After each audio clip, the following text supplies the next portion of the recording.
मार्गे च सुरेन्द्रे च कौशिके पाद संस्पृशि निर्विशेष मनस्काय श्री वीरस्वामिने नमः। आयारो आगम में छठे अध्ययन में कहा गया है, सत्ता कामे हिम मानवा। मनुष्य कामों में आसक्त रहते हैं। काम ये पदार्थ हैं, कामनाएं हैं, इनकी भौतिक चीजें हैं, भौतिक रस है, स्वाद है। आदमी इसमें आसक्त हो जाता है, हो सकता है।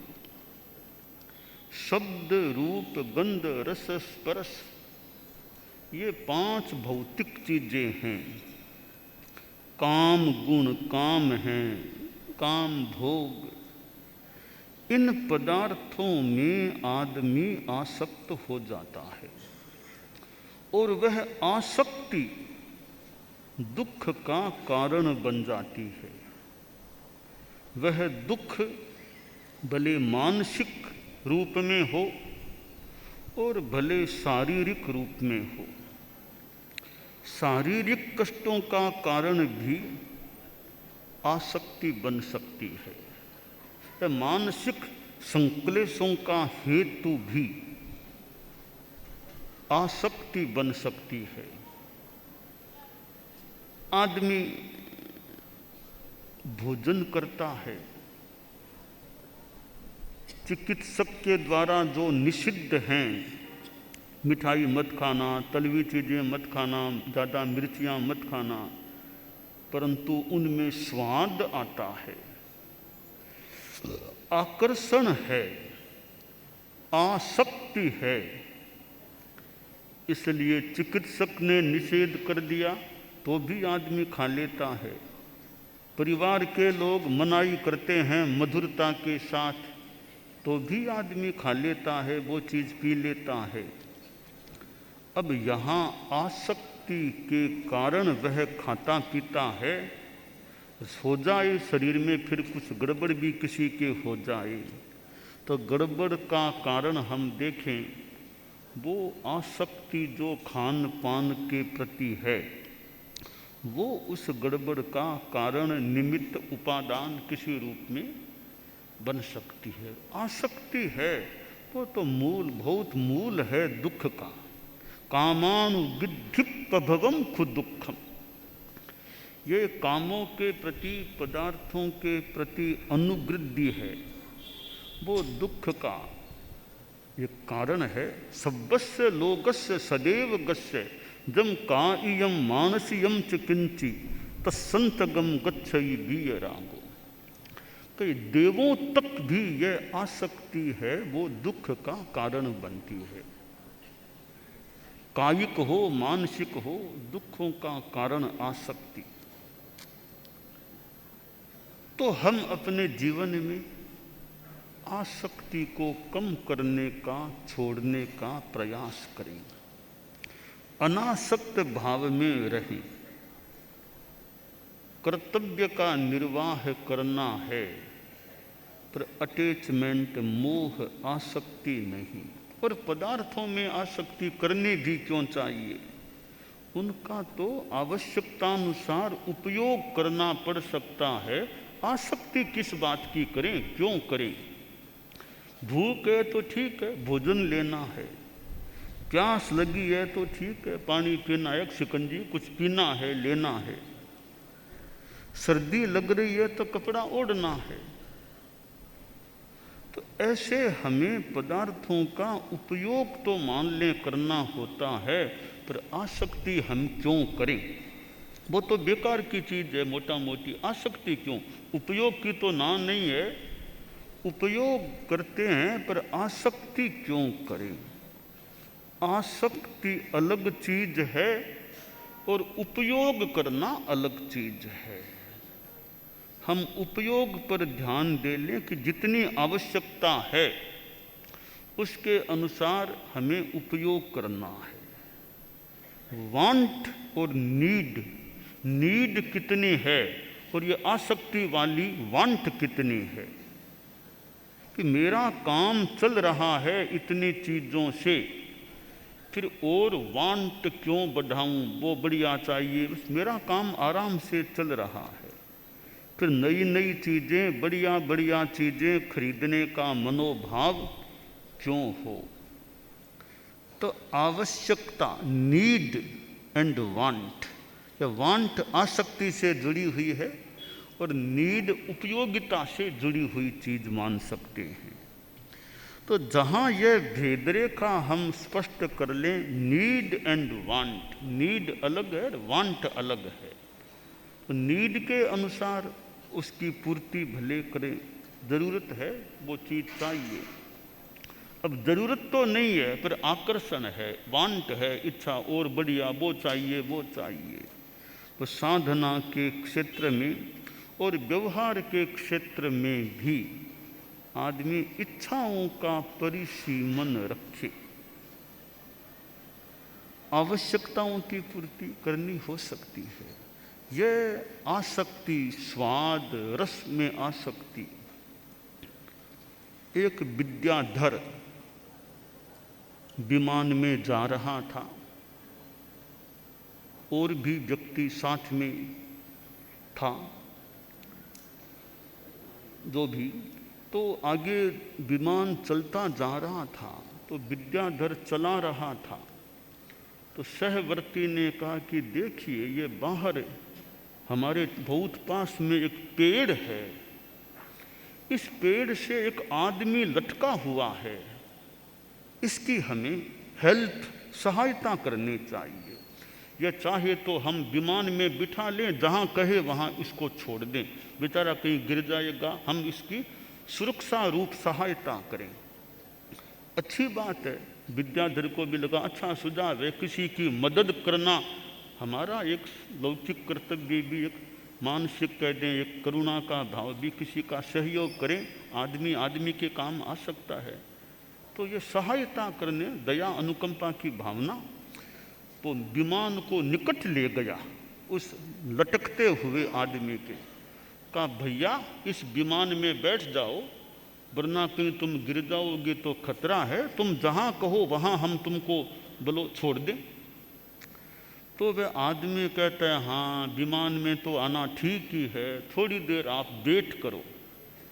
भाई वेट बोलो कोई काम है क्या, वेट क्यों करें।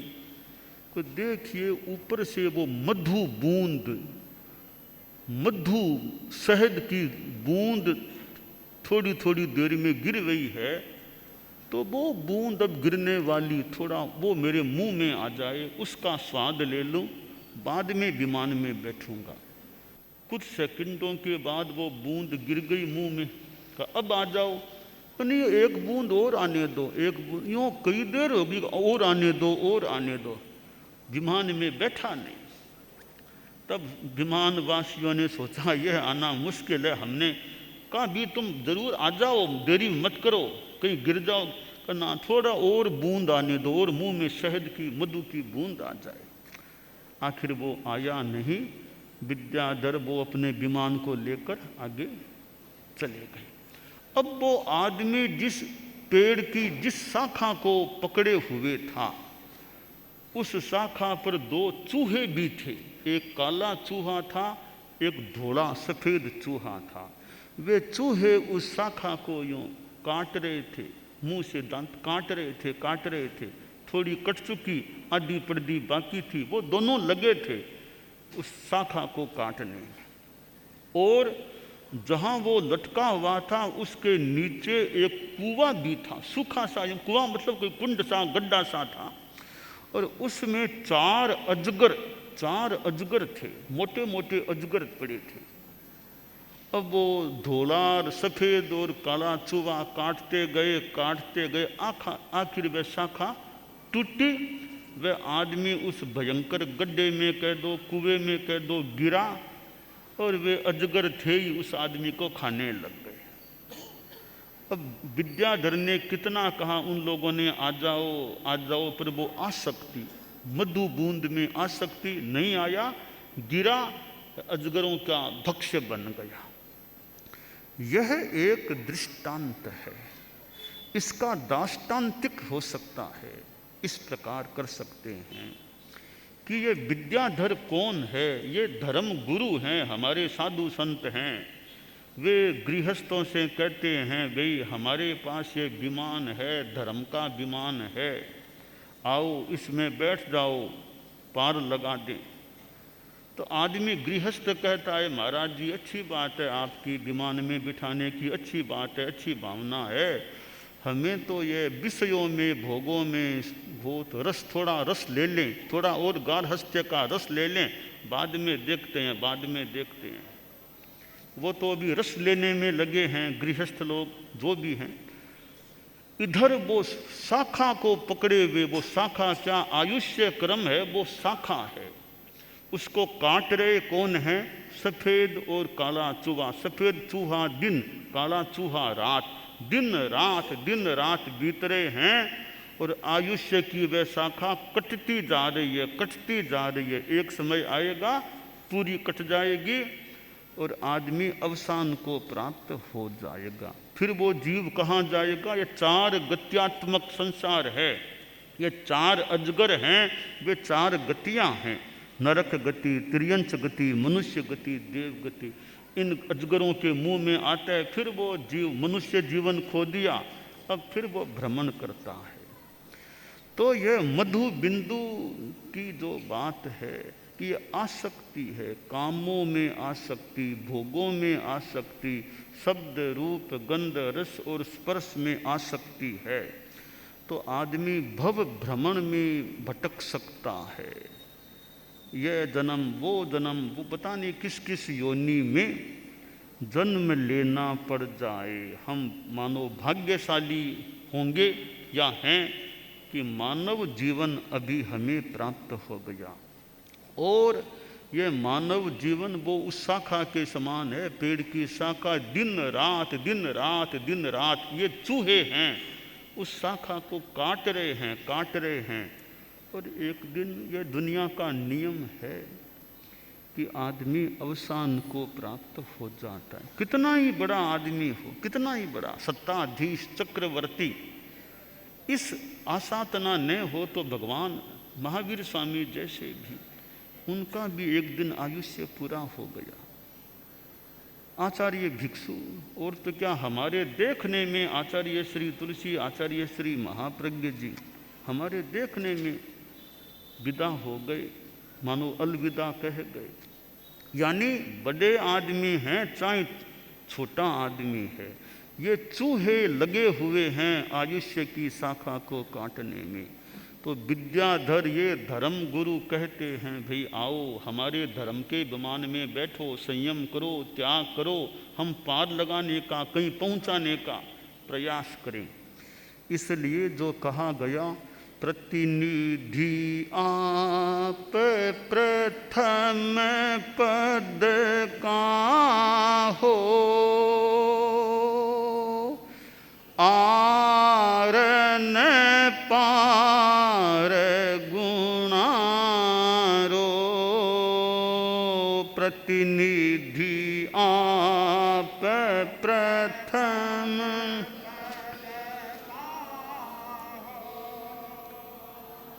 आरन पार गुणारो,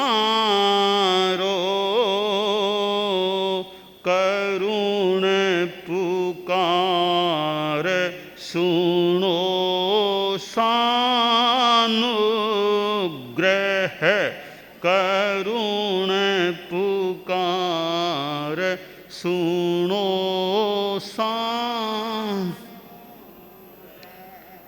तुलसी पार उतारो, धर्माचार्य मुझ तारो, मैं लीनो स शरण तुम्हारो है औरन को चारो धर्माचार्य मुझ तारो धर्माचार्य मुझ तारो। तो धर्माचार्य हैं, हमारे संत लोग हैं, साध्वी जी हैं और हैं जो उपदेश देते हैं, बताते हैं भाई आओ धर्म के मार्ग पर आओ, ये धर्म का विमान है, इसमें बैठो। तो 4 तीर्थ हैं, सब बैठो विमान में। तो कई लोग तो बैठ जाते हैं भी, कोई श्रावक बन गए, श्राविका, कोई समणी बन गए, कोई साधु बन गए, साध्वी, हम विमान में बैठते हैं। यह श्रावक बनने का मतलब विमान का वासी बन जाना, श्राविका बनना, समणी बनना, साधु बनना, साध्वी बनना, ये इस विमान में बैठने वाला बन जाना हो गया। कोई धर्म कर्म को समझते नहीं कि नहीं हमें कोई धर्म, हमें तो रस आने दो। वो आदमी बोला रस और आने दो, और आने दो, बाद में देखूंगा। भी बाद में कब तक देखोगे, कब तक देखते रहोगे?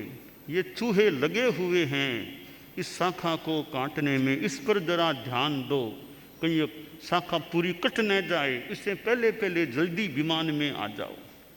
तो हमें अपने मानव जीवन में धर्म को स्वीकार करना चाहिए, धर्म की आराधना करनी चाहिए। ये संवर धर्म, निर्जरा धर्म, सम्यक दर्शन, सम्यक ज्ञान, सम्यक चारित्र है, तप है, इनकी हम आराधना करें और इस धर्म के विमान में बैठें और इस विमान की यात्रा के द्वारा हम मंजिल तक पहुंच जाएं। तो यह चतुर्मास का जो समय है, एक जगह चारित्रात्माओं का प्रवास यथाविधि होता है और धर्म की गंगा मानो बहती है। यहाँ अहमदाबाद द्वारा आयोजित इस चतुर्मास में भी मानो ये धर्म की गंगा, कितनी तपस्या, कितने और धर्म की बातें, उपदेश, प्रवचन, कक्षा और ये अधिवेशन, सम्मेलन किसी रूप में, कभी स्वामी जी की बात, स्वामी जी के सिद्धांत, कभी स्वामी जी के गीत और कोई गीत आदि आदि, एक धर्म का कितना अच्छा माहौल बना हुआ है। और अब तो खैर कार्तिक महीना आ गया है, दीपमालिका निकट आ रही है और दीपमालिका फिर भगवान महावीर का ये निर्वाण दिवस, कार्तिक कृष्णा अमावस्या, कोई चाहे तेला करना तो तेला का भी एक अच्छा समय है। भगवान महावीर का निर्वाण दिवस दीपमालिका है।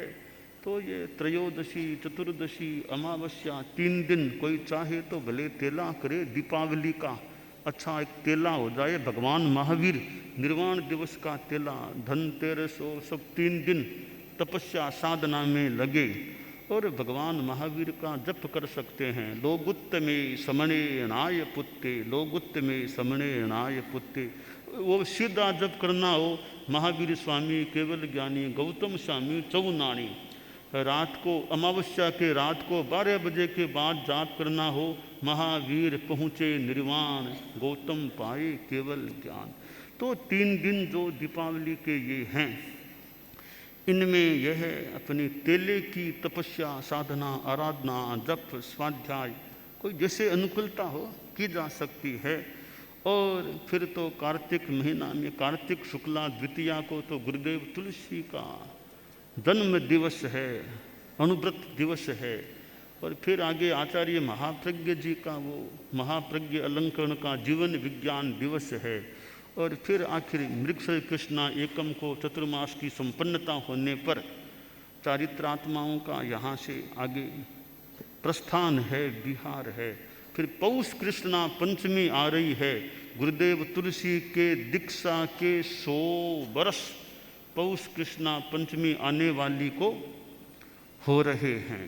तो गुरुदेव तुलसी जिनके चरणोपपात में रहने का मौका मिला, जो बालावस्था में संत बन गए थे, दीक्षित हो गए थे, उनको दीक्षा लिए 100 वर्ष पौष कृष्णा पंचमी को होने जा रहे हैं।